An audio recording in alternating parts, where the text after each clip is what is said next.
Well, thanks to everyone for being here. Sorry for our snug seating. We had no idea that a technical paper on peer effects would be this fascinating, but clearly all the cool kids are talking about peer effects, and Marcus is certainly one of the cool kids. Marcus is of course cool because he's one of our own. He is a graduate, has a doctorate from the economics department here at the University of Arkansas, and was part of the Department of Education Reform Fellowship Program. So he was one of us and one of the economics department people. He was the first fellow, as a matter of fact. And we're very proud of his success and the really pathbreaking work that he's been doing since graduation. And so he's here to talk to us about one of those papers, which is on peer effects. Marcus Winters. Well, thanks, Jay. Thanks for bringing me down to talk about this paper, and thanks everyone for coming. Yeah, I also had no idea that peer effects was going to be quite the draw, but hopefully it'll turn out to be justified. So it's a work in progress. In fact, this is the first time I'm presenting it too. So I'm really interested in getting comments and feedback on this. Because I think it's a really difficult problem to get to, and I'm trying to get to it in a relatively new way, I think. So we're looking at the papers, the influence of peers on student learning in elementary school. So to set the stage, peer effects. Basically, the question is, and peer effect is a question not just in education, but in lots of different areas as well. So the big question out there is, does the quality of your peers, your colleagues, your friends, your neighbors, does the quality of your peers influence your own behavior and outcomes? And so it's important to several public policy questions. I mean, in fact, I live in New York, so I get the New York Times, and the New York Times magazine only a couple weeks ago, the cover page story was a long article on peer effects really in health, is mostly what they were looking at. So if you have many obese friends, are you more likely to become obese yourself? And is that because you tend to sort around those people, or because of change in your behavior because of who your peers are? It's a really big question in lots of different areas. And the idea of peer effect really is particularly interesting to economists, because for two reasons, really. One, peer effect might not be completely internalized. So when you are picking your friends, you might not really be thinking about all the effects they have on your behavior later on, but you still pick your friends anyway. They might have those effects on you. And two, they could be used, if peer effects do exist and they take a very specific structure, they could be used to produce what we call Pareto improving outcomes. So for the non-economists in the room, but Pareto improving policy would be one where it's a policy where you can benefit some people without harming anyone else, right? And this could be the case with peer effects if we sort people to peers in specific ways. I'll talk about that a little bit more when we get to the education side. So this is the general issue of what we're looking at here. So in education, peer effects actually loom pretty large in education. So in the education context, the question is, do you learn more? You as a student learn more if you're surrounded by more high-achieving students. And this looms pretty large in a lot of different literatures in education policy. So this is important for understanding all sorts of things. Really any policy that sorts students in classrooms or schools, peer effect is going to be important, right? So whenever you're sorting someone, you're putting them around different students of different qualities. So just a few policies where this is important. So the race-based sorting policies of the past, school busing by race, and actually the new generation of the explicit sorting policies. So for example, in Wake County, North Carolina now, there's a policy where there's also a policy where only 40% of the students, at maximum 40% of students in a school can be on free or reduced lunch. And if you get higher than that, then you have to bus the students somewhere else in order to get that allocation. One of the justifications for policies like that and other programs is, it's not the only justification, but one of them is peer effect. Is the idea that you have lower income, lower performing students, and one of the ways we can give them benefits by surrounding them by higher performing peers. School choice policies, peer effects are very important to that, not only for the effect that school choice has on students who go to charter schools, who go to voucher schools, and sort themselves into groups of students who are more like them or maybe are higher performing, but also as students leave the public school system. If the higher or low performing students leave, then they're changing the peer groups within their school. So it's very important for school choice. Tracking policies for students is an important, so is it better to be in a classroom where you're tracked by ability, so all the high achievers are together so you can focus instruction on them, or should, do you want the lower achieving students to be around the higher achieving students? These are all issues where peer effects are very, very important. So just a couple of reasons why you might think peers would matter. And there are many more than this, but just a couple ideas. Well, so for a low-performing student, high-performing peers might be examples of excellence in your own classroom. So if you are only surrounded by peers who are very low-performing, you don't know what excellence looks like. You don't know what sorts of behaviors lead to that, and so you might not adopt those behaviors yourself. Another way, you might have fewer distracting students in your class, the higher the quality of your peers, right? If education proficiency is related to delinquency behaviors, for instance. If you have a lot of low-performing students in the classroom, you might have distracting behaviors in the classroom. Another way is increase the level of instruction in the classroom. Actually, and we were talking about this at breakfast as a possible reason for this, is that if the students in your classroom tend to be higher performing, then the teacher can focus their instruction at a higher level for those students. If people are less high performing, then they might have to tailor their instruction to a lower level. So maybe we teach to the middle students or the top students or the bottom students. These are all different ways, and they're definitely not all of them, that peer effects might be important. The trouble is, though, in education, that while we know there's a lot of reasons to believe that peer effects are important, we don't have a lot of very reliable estimates on peer effects. So we actually don't even know the answer to this question. Do peer effects even exist at all? And if they do, how big are they? How important are they? And the other big question, and one that I'm also going to try to get to here, is are peer effects nonlinear? And this is actually a very important question to be looking at. So if we're going to use peer effects have to be nonlinear, which means that if peer effects were linear in prior student proficiency, is what we're talking about here.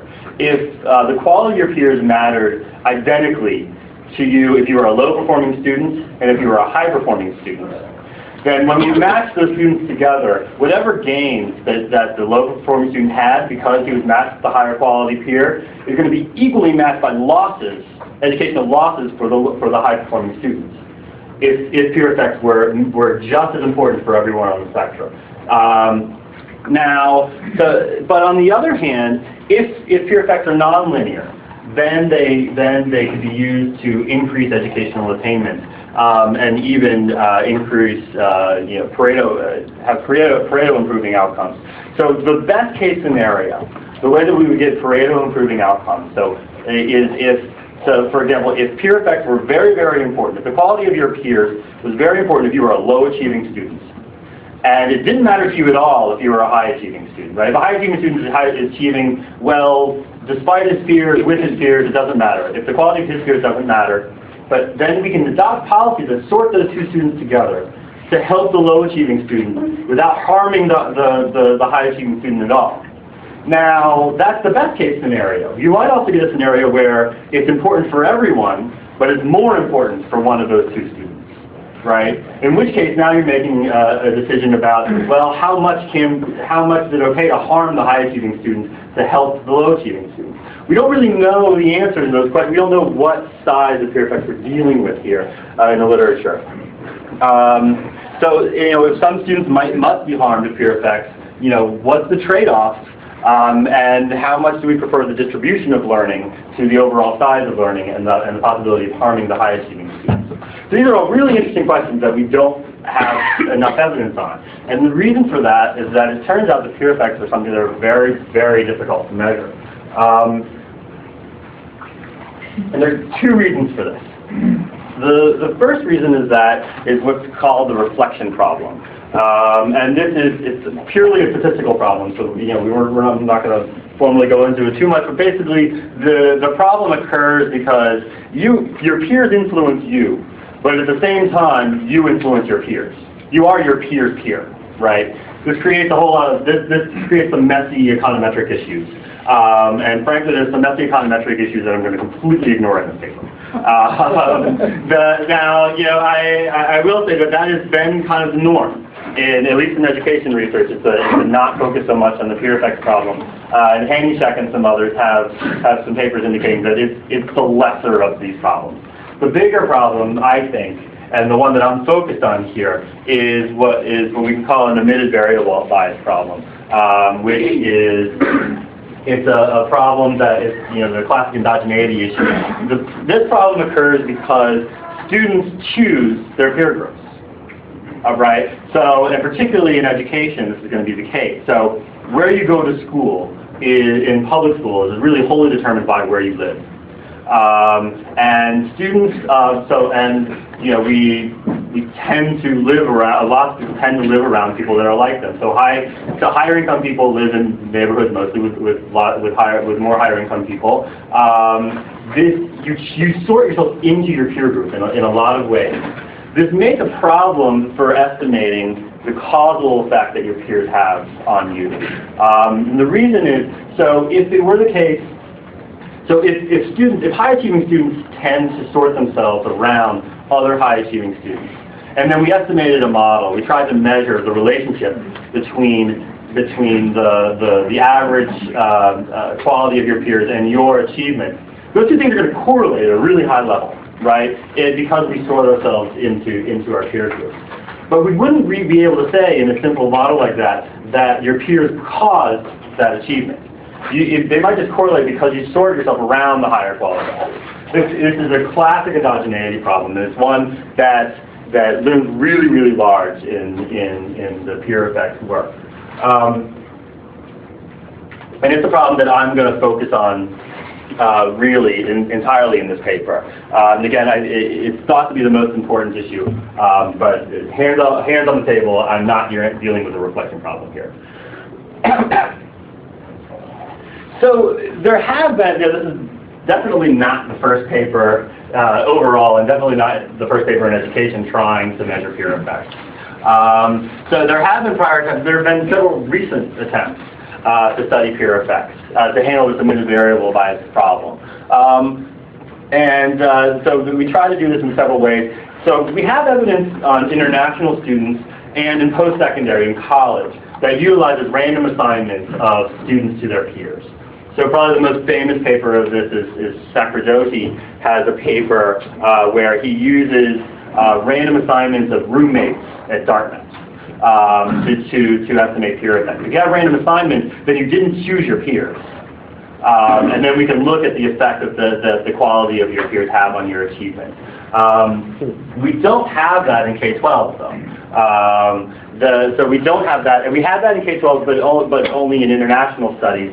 So in Kenya, for instance. But which can give us information about the American K-12 experience, but it would be really nice if we had some estimates for American K-12 students. Most of the papers in U.S. K-12 looking at peer effects have used idiosyncratic variation in the quality of peers to try to identify the peer effect. So for instance, probably the most cited paper on this is Hoxby, where what Hoxby looks for is she argues that randomly being assigned a few more female students in your class, because female students are higher performing than male students. If your cohort has a few more females in it, that was probably pretty random, but it might have an effect on the average ability of students in that classroom. And she uses that as her measure of peer effect. Other people have used some similar things. I think it's a really good approach. I think, and those papers that do that are moves forward. I do worry that some of those differences might be too small to get a really good identification of the issue. And I'm going to try to use something that I think has a bigger effect on quality of peers. So, and the way that I'm going to do it is I use what's called an instrumental variables approach. So, instrumental variables can be used so if you take either of these guys' econometrics class, they'll show you that instrumental variables can be used to solve these endogeneity problems that occur because of omitted variables. So an instrument is something, for the non-technical in the room, an instrument, we want to identify something in the world that is related to the quality of the peers, of a student's peers, but otherwise completely unrelated to the student's own learning. If we find something that fits that definition, which is a pretty difficult thing to find, then you have what's called an instrument. And you can use that I'm going to use it in a two-stage least squares framework to measure the causal influence that peers have. So I'm not going to prove it for you now, but the econometrics textbook say so. So this is what we're looking for. I'm looking for an instrument that will do this, and I'm going to argue that I think I found one. So what I'm going to use as an instrument in this paper is the implementation of Florida's test-based promotion policy for third grade students. So in most school systems, either just as normal practice and sometimes as explicit practice, the practice is to socially promote low-performing students from one grade to the next. So the idea is most students are moved to the next grade level at the end of the school year, really regardless of their academic proficiency. Now the idea here is that you would do this because the student might not be ready. So a student might have ended the third grade without the proficiency necessary to succeed in the fourth grade. But if you hold him back, you're going to hurt his self-esteem a whole lot, and he's never going to catch up anyway. So it's better just to move him along and hope, the worst case scenario, hope he catches up, but maybe, give him some additional instruction. So to move him on to the next grade level. This is normal practice in K-12. Now, but a few states, two places, including Florida, have tried to combat social promotion because they think it's probably better to hold their students back if they don't have high enough reading proficiency, for example, to keep up in the fourth grade. They try to change it so the default is that you are held back. And the way Florida's policy works, and it began with the entering third grade class of 0203. Third grade students in Florida have to reach a minimal level on the state's reading exam in order to be default promoted to the fourth grade. Now, if they default promoted, there are many ways that students can get exemptions to this policy and be promoted to the fourth grade even if they did not meet the test score level. But the default has changed. So it used to be that if you were a low-performing student, the default was that you were going to be promoted unless someone could identify a really good reason that you should be held back. In Florida, the opposite is the case now, where the default is if you score very low on the state's test, then the default is that you're going to be retained unless there's another reason that you should be promoted. And it turns out that this policy really did dramatically increase the percentage of low-achieving students in Florida who were retained. So how much did it affect the probability? A whole lot. So what we have here, this table shows, so this is the number of students who entered the third grade in the two cohorts before the policy was introduced and the two cohorts after. So the 2 years before the policy was introduced, about 3% of oh yeah, I forgot about that. About 3% of third graders were retained at the end of the year before the policy was enacted. The policy starts in 0203. That year, 15% of third grade students, who entered the third grade, were held back and repeated the third grade. That's not the percent who actually performed poorly on the test. That number is higher. But 15% were actually retained at the end of the third grade year in 0203, and did third grade again in the next year. And it dropped, but it's still much higher in the second year after the policy. So it's about 10% now instead of 3 are being held back. So, yeah, that in 2003, 2004, some of those kids would have been held back once already. Yes. How many were held back a second time? Very few. Very few.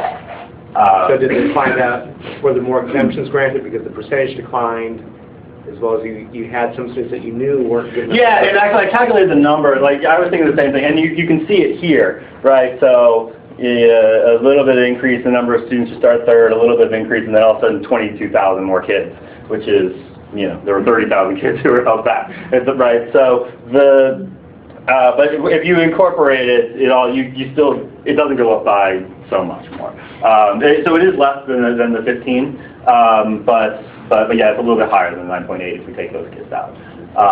One of the exemptions also is multiple retention. Yeah, if you were already retained. But I think if you retained twice. Now, to be honest, so those students who were retained when they were starting the third grade, a lot of them probably went in with relatively high reading proficiency for a third grade entrance. Yeah. Because they've already been, when they were in third grade, they didn't learn nothing, right? They didn't learn enough to move on to the fourth grade.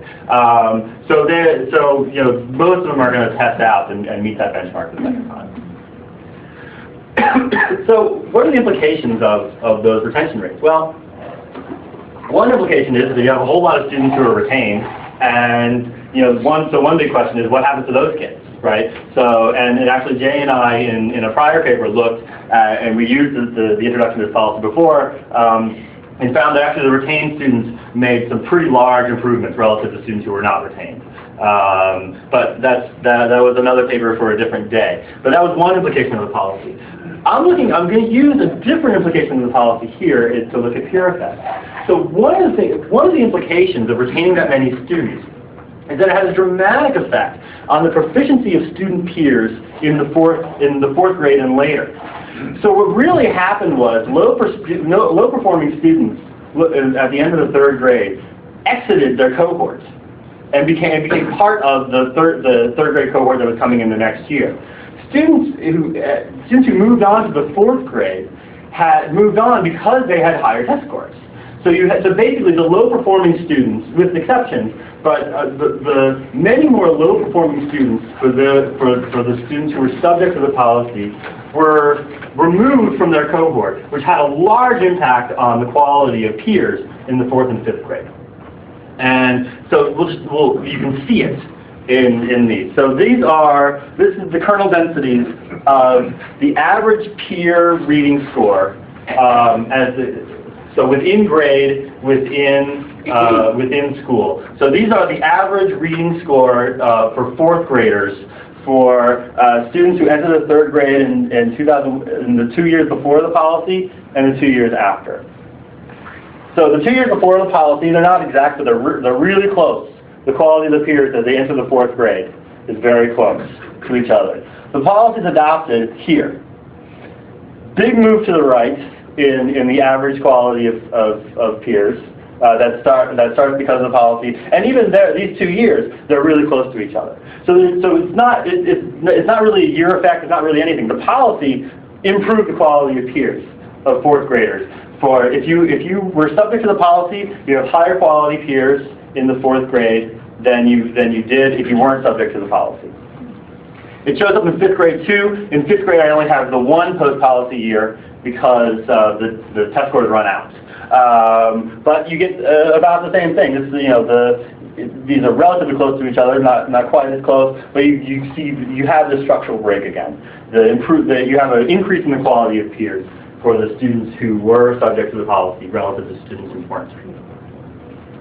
So how big is that effect? It looks big on the graph, and it actually is pretty big. So how big is it? It's equivalent to about 0.2 standard deviations on the math and reading test is the difference in the average quality of peers for the students subject to the policy and the students not, which is a pretty big difference in the quality of peers. So, just to check the boxes, do we have an acceptable instrument here? So being subject to the policy, I think, is pretty clearly related to the quality of your peers in the 4th and 5th grade. So that's the first box we have to check. And I'm going to argue that being subject to the policy in the 3rd grade has no independent effect on student learning after the 3rd grade, in the 4th and 5th grade. I'm going to be looking at 4th and 5th grade here. So it probably affected you while you were in the 3rd grade, right? If you were a low achieving student, you were working hard to make sure you weren't going to be retained. So that it probably had an effect on you while you were in the 3rd grade. But once you're in the 4th grade, the policy doesn't have any effect on you at all anymore, except for the change that it has in your peers, right? You know, 3rd grade was the only gateway grade at the time, and I think there is one more in Florida now.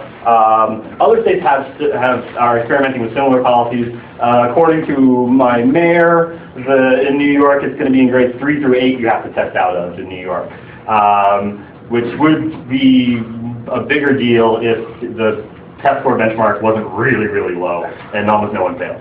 But so other people are looking at it. So I would argue that in 4th and 5th grade, the 3rd grade policy doesn't have any effect on you anymore after that, except for any impact it had on your proficiency beforehand. So here's the sample that I'm using. So I'm using really 3 cohorts of students in the 4th and 5th grade. So 5th grade observations in 02, 03. So most of these students entered the 3rd grade in 2001. And then the cohort who entered in 02, we see them in 4th and 5th grade. Cohort entered 03, so this is the first cohort subject to policy. We see them in 4th and 5th grade. And cohort entered 2004. The day this set runs out, my last test score is 04, 05. So we're using the cohort in 2004. One reason I show this table is because we can identify a grade fixed effect here, and we can identify a year fixed effect here. Which is the nice thing about it, this is the reason really for using multiple cohorts. The year fixed effect is going to be important because there's lots of policies going on in Florida around this time that are affecting students' test scores. The year effect is going to account for the fact that this is 2003, so it should account for a lot of those changes in test scores over time. So the procedure here, I'm going to use the 2-stage least squares approach. So the first stage, instrumenting equation, predicts the student's grade level peers in math and reading. So I do it separately in math and then in reading. Predict the grade level peers using being subject to the policy as an instrument. And in the second stage, I'm going to measure a relationship between the instrumented peer quality and the student's performance in the 4th and 5th grade. In a value-added model. So I'm going to account for actually a cubic function of the student's prior test score to account for it. Just a small objection.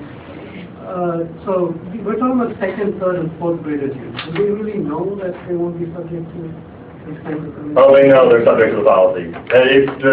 Everyone knows about this policy. Yeah, and I mean, they might not know the political ramifications for it, but their teachers, their parents, everyone's telling them if you don't get a test score high enough, then you might be retained. But I mean in subsequent years. They might think that such policy might still be in effect.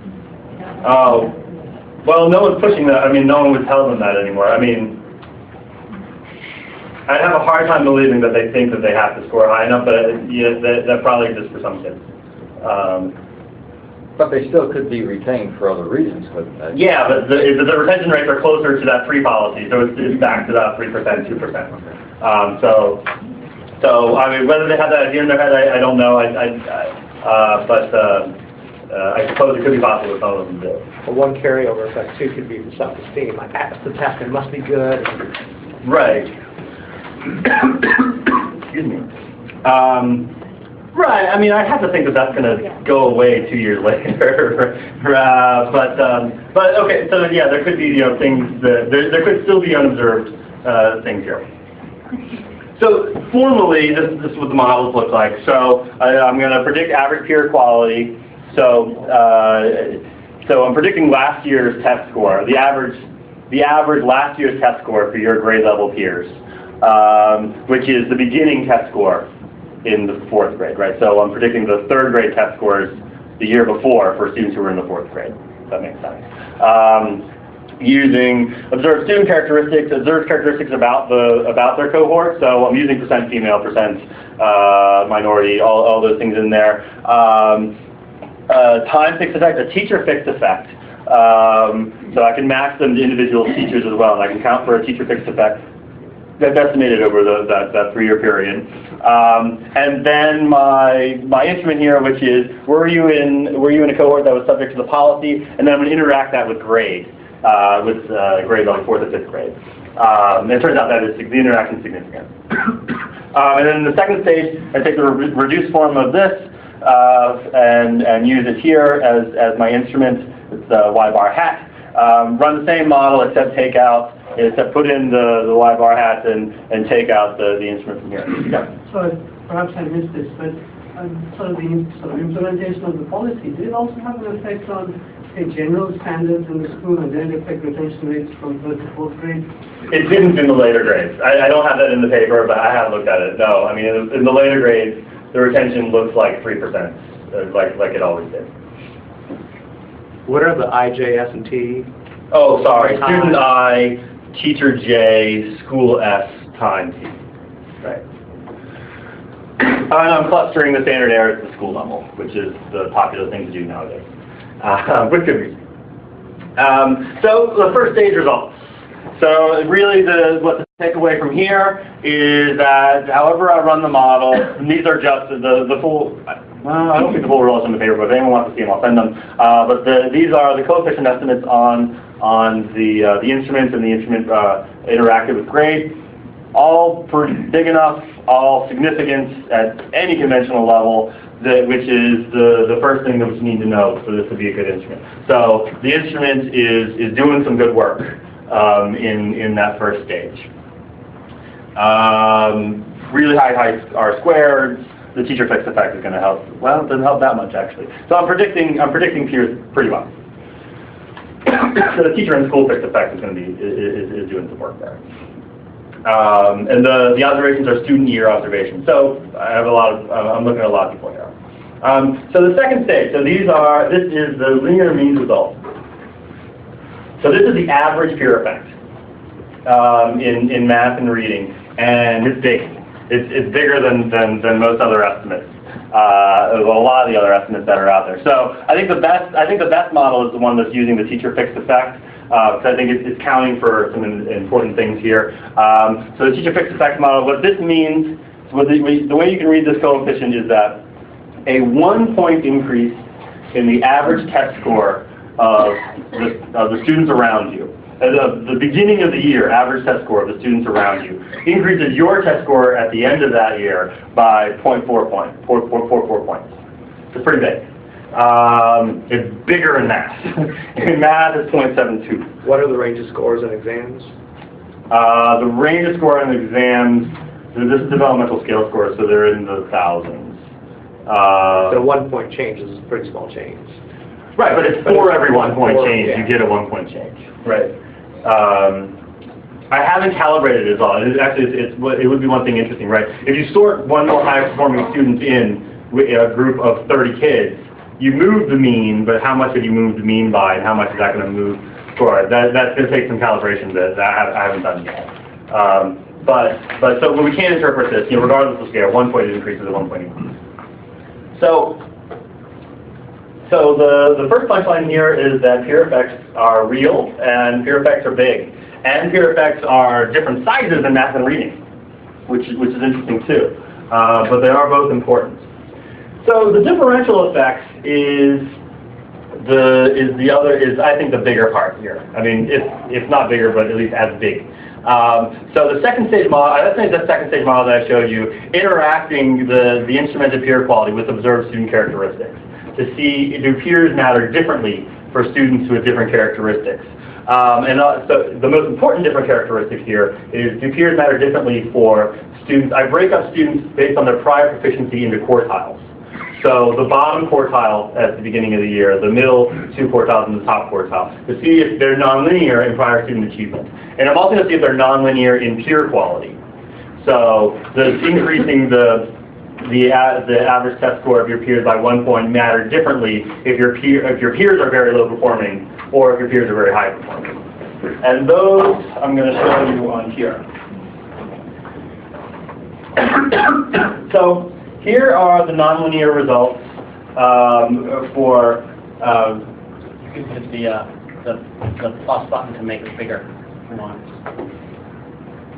Well, I'll just make it. Oh, does it need to be bigger? Can everyone see? Yeah.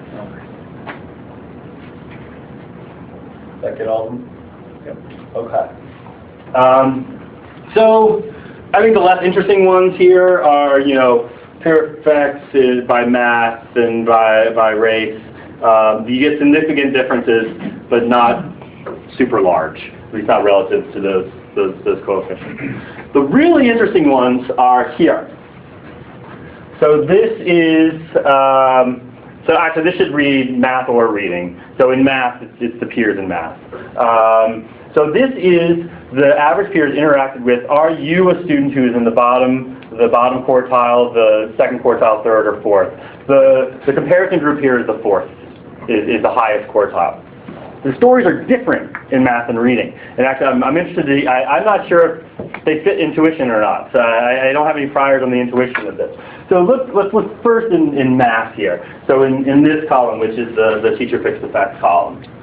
So what we find is that there's significant, peers have a significant, peer effects are significantly different among the higher and lower achieving students. But the size of the effect isn't very big.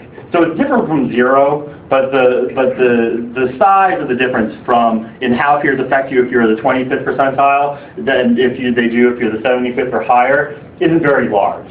So the effects in math aren't technically linear, but they're pretty close. They're relatively linear. It's really, really different in reading. In reading, when you interact these things, peers, so this is the effect of peers on you in reading if you are a high achieving student, 75th percentile or higher. It's 0.875. For everyone else, so for a student in the 25th percentile, you take that 875 and then you subtract 0.25. So it's about 0.666. The peers are substantially more important in reading for the high achieving students than they are for the other students. Now peers in both math and reading are important for everyone across the distribution. So if you're a low achieving student, your peers matter to you. The quality of your peers matter. In reading, so it matters to you the quality of your peers if you're low performing, if you're in the middle, if you're at the top. But in reading, it matters to you the most if you're in the top. Yeah. My guess is in third grade you do a lot of out loud reading in class, whereas you don't do a lot of out loud math problems in class. Or we go to the board. I don't know. So yeah, I'm interested in what the educators think. Reading out loud versus I can do my math on my own paper and no one really sees it. Right. So you want to be surrounded by more people who are. So you would think it'd have a bigger impact. I would have thought bigger impact in reading because that's a shared activity. For the top kids or for all kids. For all kids.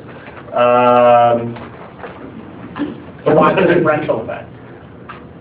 I mean, that's why I'm surprised that it's bigger there for a joint activity, kind of a shared activity than a more private activity. You're surprised that it's bigger in reading? Yeah, that there is an effect. Well, but in a classroom, the teacher would teach to, let's say, the middle of the class. If the class is slowing down to read a book that I could read easily and would rather be reading something else, then that would slow me down. Whereas if your average in math is, or reading is moved up, then those kids would be able to read higher level books, read quicker, maybe read more on their own. So I would think that it would be reading where you would see more improvement because the kids would be reading more on their level. So it could be choices of the instructors, what you're saying. Right. The instructor is choosing how challenging the material is that's presented to children. And maybe the instructor changes how challenging the material is more based on the peers in reading than on the peers in math. But they do kind of the same thing in math no matter what. And maybe they adjust their instruction in reading more. It's really interesting. I mean, I'll say, I think my last slide in here is what can be done in the future. The big next thing to do, I mean, we need to still measure peer effects, but the big next thing to do is figure out how the peer effect work, right? Is it the instruction? Is it the example? Is it, we don't know. We're not getting any of that here. It's inside the black box. But that's going to be the cool new stuff to do. So graduate students looking for dissertations. If you can square that circle, you're doing good. So these are the nonlinearities by that. So now these are the effects. I also look for nonlinearities on peer quality. So what all this is the same model where, and I include a cubic function for quality of peers instead of, so I use quality of peers squared, and cube. It's don't try to figure it out from here. I'm going to show you a graph here in a second. so the only reason I'm showing the graph is that everything's significant, and the ones that matter, you can't see them over here because they're falling off. Significance, there is some nonlinearity here, but it's hard to see what it means here. So what this graph is, okay. We get really different results in math and reading. So what this is it's the marginal effect. I took the derivative and showed a marginal effect. This is the range of peer test scores that I saw in Florida. And so what this is, it's the marginal effect of a 1 unit increase of peers on a student, based on how high, based on the quality of the peers. So so let's look at the frowny face one, which is math, right? So in math, this is what it means to increase the average peer quality by 1 point if your average peers are really low performing, right? If you're an inner city school, everyone's low performing. Increasing the average quality of peers means a little bit more than 0.4. It goes up for a little bit, peaks, and then drops down. So increasing the quality of your peers, if all your peers are already really high performing, doesn't mean so much after a while. Now, I say it doesn't mean so much, it never gets to 0 within the range of people I'm looking at. It's always significant, or it's always different from 0, at least on here. Sure. So it seems to be evidence in favor of what Gary was saying, in the sense that math is perhaps a more solitary activity, whereas reading is a more social activity. Yeah, I mean, I have to think about it, because, so like in the accountability research, which is different than this, a finding you find all the time is that interventions have a positive effect in math and not in reading, and the idea is that, well, you get all your reading at home, and you get all your math at school. I don't know if that changes the, I don't know. It's in the black box that I'm not in. Super different in reading. Reading is almost the exact opposite story, where it's among in that middle area. It's increasing the quality of peers by a little bit more. It doesn't mean as much. Still means a lot. It's about 0.5, which is still big. But as you start increasing it, increasing the quality of your peers more and more and more, as your peer quality has gone up, it has an even bigger effect the higher you go. So where does that leave us? So how do we interpret these results? So result 1, peer effects exist and are large. So and that's, you can get that just from the linear and mean that I'm looking. Peer effects are there and they're important. Second, the size and the structure of peer effects differ a lot by subject, which is really interesting. If you think about sorting policies like in North Carolina, it has a different effect. If you're, are you interested in reading or are you interested in math? Right? Peers are always important for the structure of those peers. That trade-off between the high-achieving student and the low-achieving student is different in math and reading, which is interesting on its own. But a really important thing here is always to keep in mind is that in neither subject, in neither math nor reading, in any way we look at it, are peer effects structured so that sorting can produce a Pareto improving outcome. So you can use peer effects, you can use sorting policies to change the equity of proficiency, right? You can use it to increase the achievement of the low-performing students. And you can even use it to, if you structure it right, to increase overall achievement. I haven't done the modeling here, but because they're nonlinear, you should be able to do that. But you can't help one group of students through a sorting policy like this without harming someone else. So there's a decision, if you're going to use a policy based on peer effects, a sorting policy, you're making a decision about helping one group of students at the expense of someone else. There's no way getting around that decision. Peer effects are important for everybody. So, for the graduate students in the room and everyone thinking about, well, what else is there to do? I mean, there's a lot more to do. I mean, there's more to do on this paper. The one thing I'm not getting to here that's really interesting, I'm not able to get to it because I'm really only using one instrument here, is whether the variation in peer quality is meaningful as well as, or maybe even instead, of the average peer quality.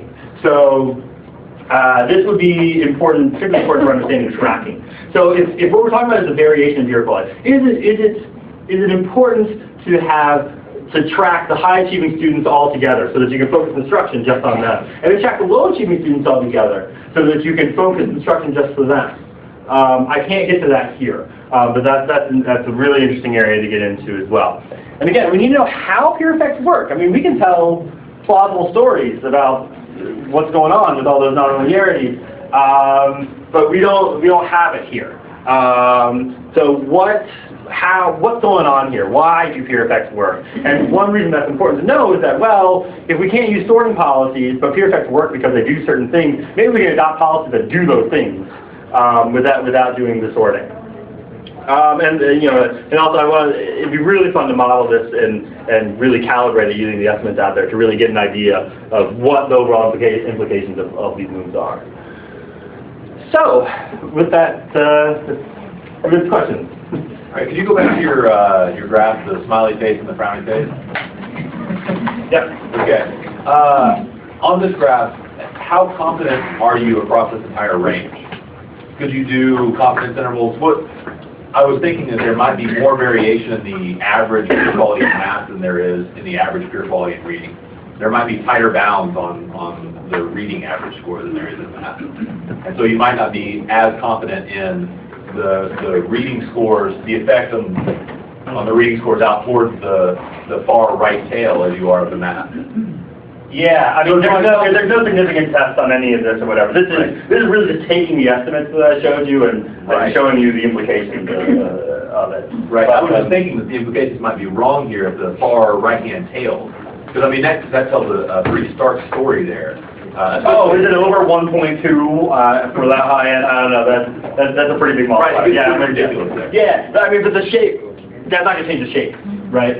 Right, but they're relatively close together there in the middle. That's true. That's true. Yeah, that's right. Just identify yourselves. Oh, Josh McGee, and I'm in the Econ department and the Education Reform department. Patrick Wolf in Ed Reform. Marcus, I'm going to throw out another sort of anecdote explanation and then a methodological challenge. I mean, the anecdotal explanation for why the real acceleration for high ability peers in reading, just drawing from what a lot of people said, yes, reading's a social event, social activity.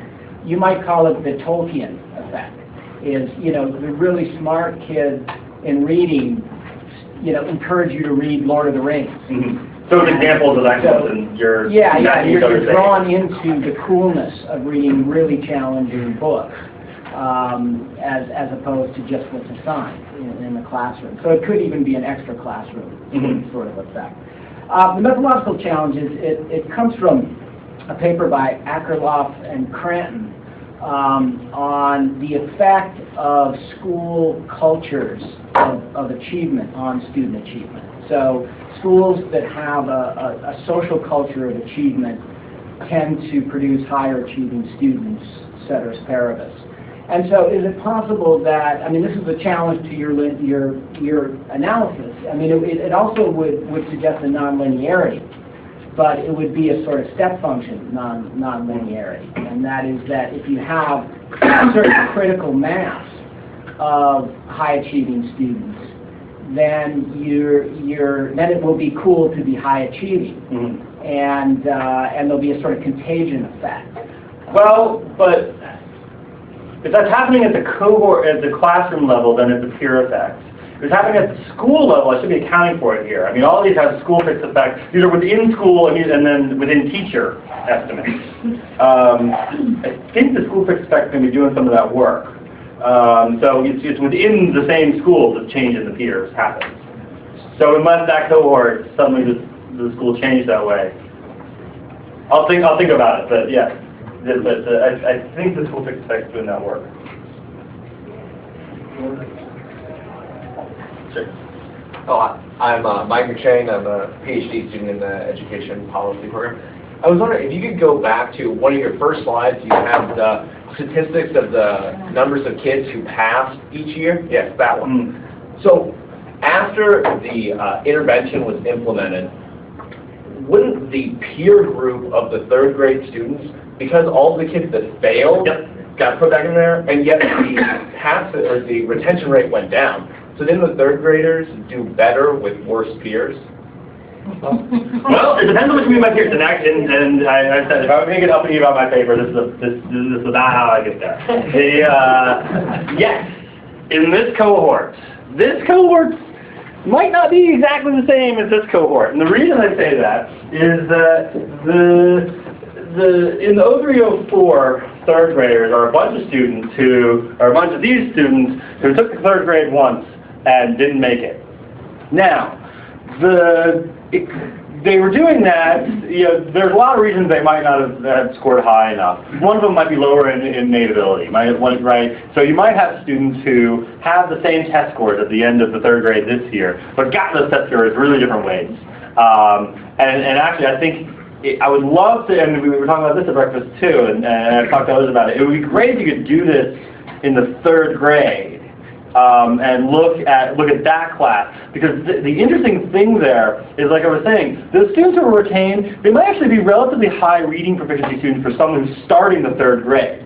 So there's someone with relatively higher reading proficiency for someone who started the third grade, but perhaps lower innate ability, right? Do they have a peer effect that's different than their test score? So might peer effect be something that's different than your actual, than we see in your test score? It might be something innate. So you're the type of kid who engages in bad behavior or something. I can't quite get there. Now, I am going to say, I'm going to argue that this is not a major problem. It's super interesting, and if I could figure out how to do it, I might have figured out how to do it. It's super interesting I'm not doing that, and I think you have a good point. Here I'm going to argue that it's not going to mess with my estimates, the fact that these kids are here now, because I'm using a value-added model that's controlling for prior student proficiency. So as long as we believe, so if we thought the peers had a different effect on these students who were held back than they did on the students who weren't held back before, then you have to tell me one or two stories. One, that for some reason their test score at the end of the second time they took the third grade, they were in the third grade, isn't an accurate measure of their real proficiency. Or two, that the effect of peers is different for you depending upon how you achieved that proficiency. I think that's a hard story to tell. And if we think that story is right, then that challenges a lot more estimates than I have here. Another Gary Barrier economics. From the first year to the second year to the third year, there's about a 4% increase in students in the grade. From the third to the fourth year, there's about a 10% increase. So class size probably went up more than in the past. Yep. So that's one issue. I do account for that. Quickly. I did look, class size wasn't a big issue. When I do descriptives, there wasn't changes in class sizes very much. Though in all those models, I do control for class size. Now, I'll answer a question that's related to it, but I'll let you ask your question. And then, related to the question that you asked and something that you said earlier, it'd be interesting to look at what happens at the third grades as a result of this policy. Right. Because you pointed out that the students left behind might not be as good as the ones going forward, but they might be better than the other kids starting third grade in the fall. Right. But it could be kind of a dilution effect going on as well. I didn't answer that question. I meant to, and then I got on my own tangent here. So why can't I do this in the third grade? The reason I can't do this in the third grade is that testing starts in the third grade in Florida. And it's really going to be important to use a value-added model that's controlling for private student proficiency. I don't have it. So that's the big reason why. Now, the reason I say I might be able to do this is, if I remember right, there's a few districts in Florida that give a second grade exam. So maybe I ask nice. But yeah, that's why. Oh, so something related to the class size, I'll bring up an own objection to my own paper and tell you why it doesn't matter. But it's something that does matter. So no change in class size with a smaller cohort. You sorted some teachers back into the third grade, right? Now, and you probably did so non-randomly. In fact, we have a lot of reasons. If you're a smart school, you send your better teachers into the third grade from the fourth and fifth. so that you can push more students across that threshold. I'm accounting for that directly in the teacher fixed effect, which I'm estimating over 3 years, which is about right. And actually, that story is pretty darn. Oh, it's not on here. If I put it back on here, and I will if I can, what you see is that the influence of peers goes up if you incorporate the teacher fixed effect. That is, instead of using a school fixed effect. That's consistent with the idea that the higher performing teachers are being put into the earlier grades. And the fact that I do see it's a pretty big difference when you use the teacher fixed effect. I think the teacher fixed effect is doing that work okay. Data.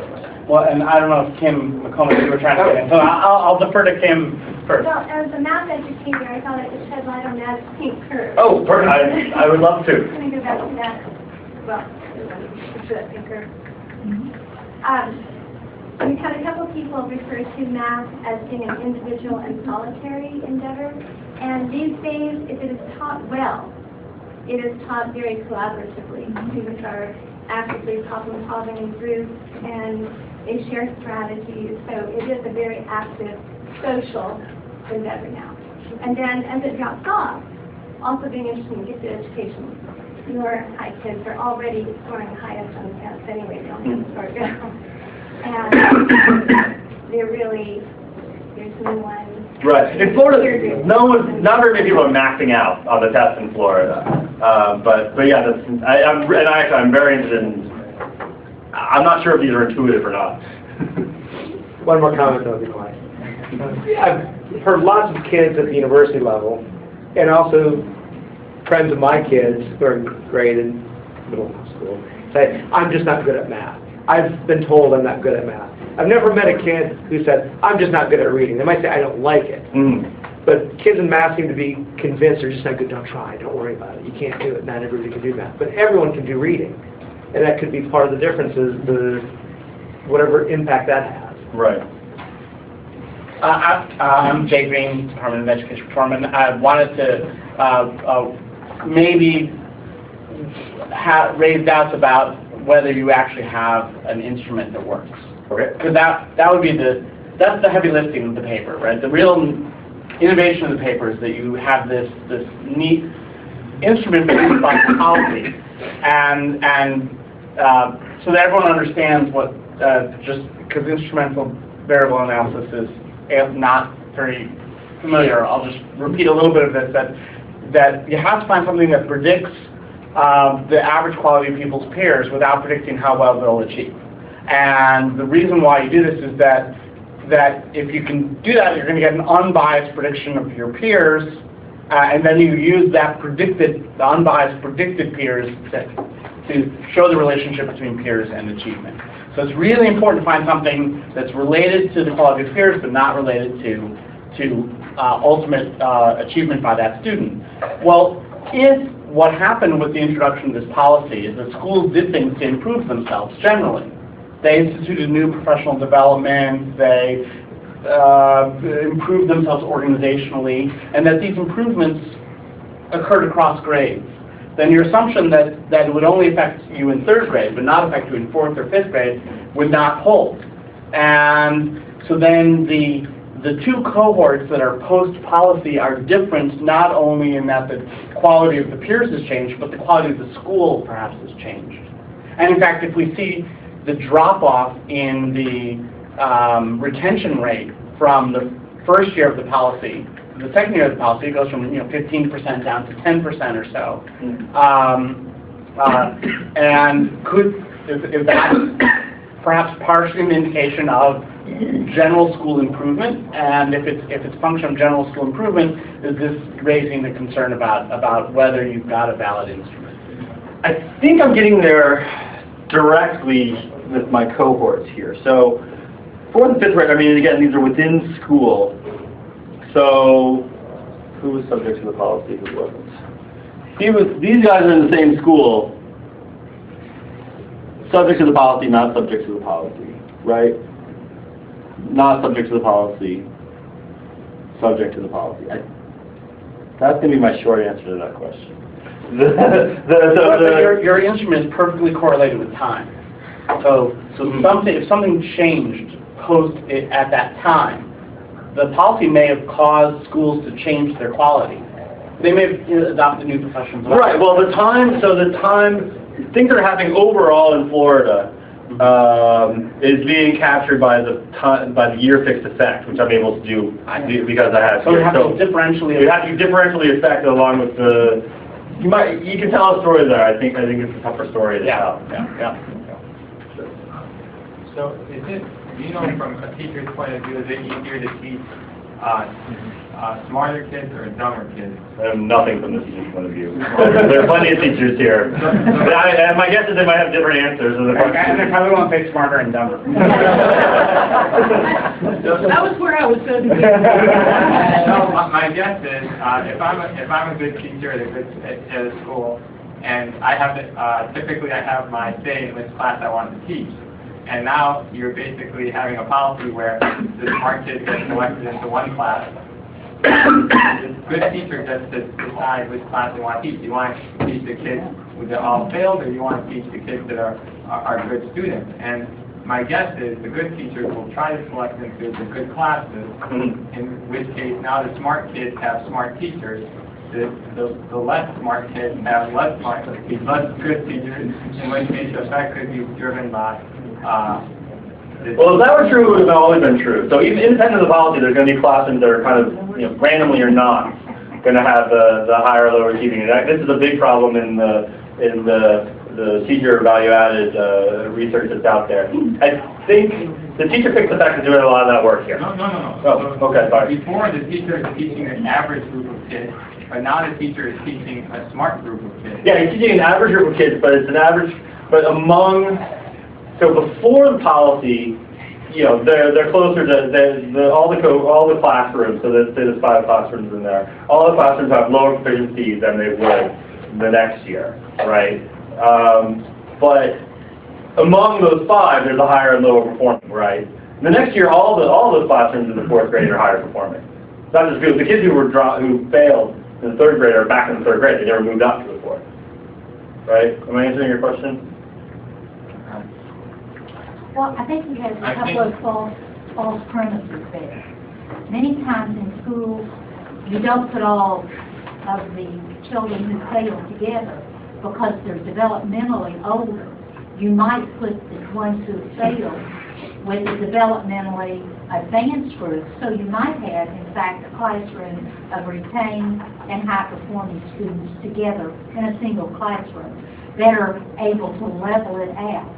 Right. And remember, the retained happens in the 3rd grade. Yeah. So what you're talking about is kids in the 4th grade who were retained 2 years before, right? Who actually might have relatively high reading proficiency after going through the 3rd grade twice. So in the 3rd grade, I think that story is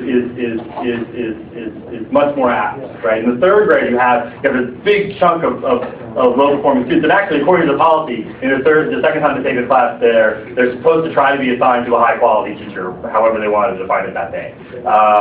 So yes, in the 3rd grade, yes, but in the 4th and 5th grade, I don't. If I'm understanding the question, I don't think I have so much of a problem. Dan Willingham at I'm Stuart Buck in the PhD program in education policy. As for the mirror image curves, I was thinking about that.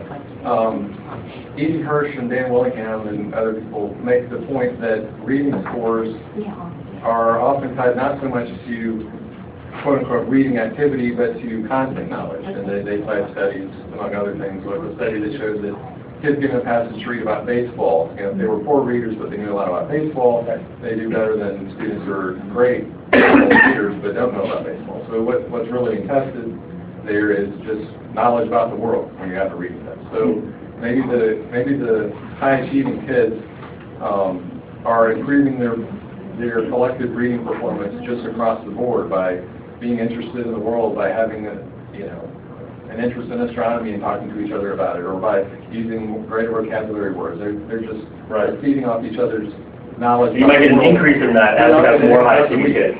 Not even in school. Right. What about all the math conversations?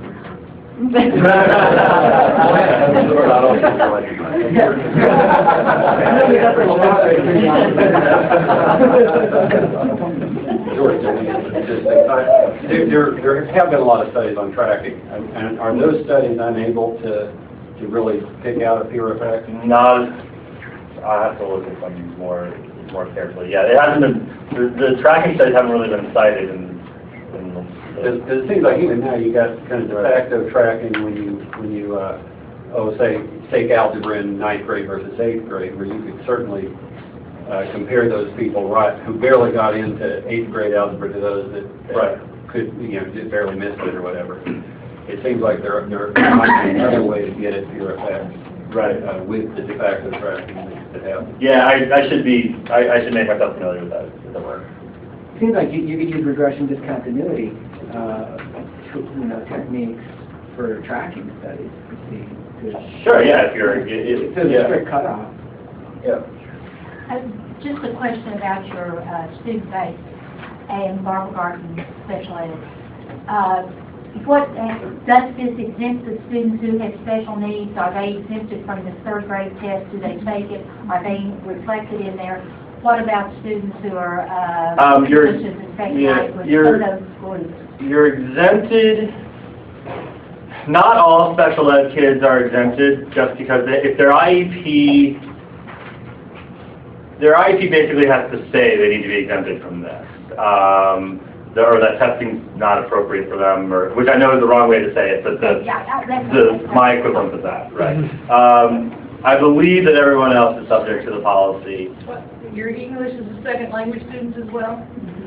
You are subject, if this is the first year that you're learning English, then, yeah, in the paper I have a list of all the exemptions.